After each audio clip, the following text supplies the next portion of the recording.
পাঁচমিশালি সবজি রান্না করার জন্য শিম নিয়েছি পরিমাণ মতো, সমপরিমাণে পটলটাকে চাক, চাক করে কেটেছি। কাঁকরোল, কাঁকরোলের বিচি ফেলে এটাকেও চাক, চাক করে কেটেছি। গাজর যদি ঘরে থাকে তো কথাই নেই, গাজর নিয়ে নিবেন।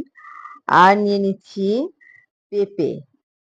তো অন্য যদি কোনো সবজি থাকে আপনার পছন্দ অনুযায়ী সেই সবজিগুলো আপনি নিতে পারেন। আমার আ ঘরে যেগুলো ছিল আমি সেগুলো দিয়ে আসলে রান্না করতেছি। এটা খেতে কিন্তু খুবই ভালো লাগে। আসসালামু আলাইকুম। আশা রাখি সবাই ভালো আছেন। তো ১ম এ আমি সবজিগুলোকে ভালোভাবে ধুয়ে পানি ঝরায় নিয়েছি। এটা ২ রকম রান্না করা যায়। একটা তৈলের উপরে সামান্য আঁচে, আরেকটা হলো একটু ঝোল, ঝোল করে। তো খেতে কিন্তু খুবই ভালো লাগে। যারা ডায়েট করেন তাদের জন্য একটু ঝোল, ঝোল করে রান্না করাটাই ভালো হয়। আর এমনিতে যারা ঝোল, ঝোল খাবেন না তারা এটাকে অ্যাম তৈলের উপর অল্প আঁচে ভেজে নিতে পারেন। দিয়ে দিয়েছি আমি পাঁচফোড়নের সামান্য গুঁড়া। এই গুঁড়াটা যদি আপনারা যারা পাঁচফোড়নের ঘ্রাণ সহ্য করতে পারেন না, তারা না দিলেও চলে।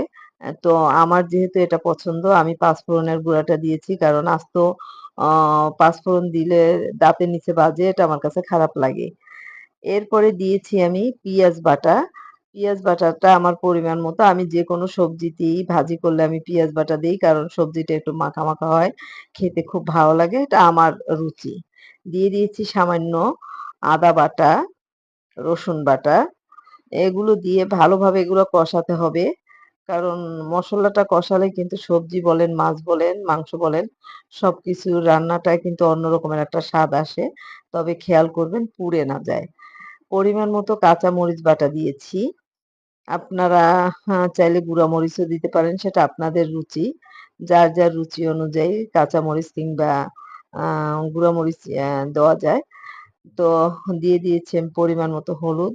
হলুদের রংটা সম্পূর্ণ আপনার উপর নির্ভর করে। আপনি চাইলে কম হলুদ দিতে পারেন, বেশি হলুদ দিতে পারেন।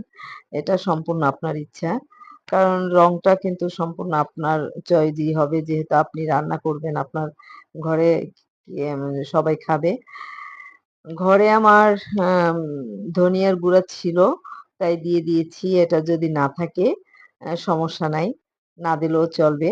আম এরপরে দিয়েছি আমি লবণ পরিমাণ মতো। তো লবণের ব্যাপারটা কিন্তু অনেক সময় দেখা যায় যে লবণ কম বেশি লাগতে পারে। তাতে কোনো প্রবলেম নাই। লবণটাকে দিয়ে দিবেন। কম না মানে বেশি যদি লাগে দিয়ে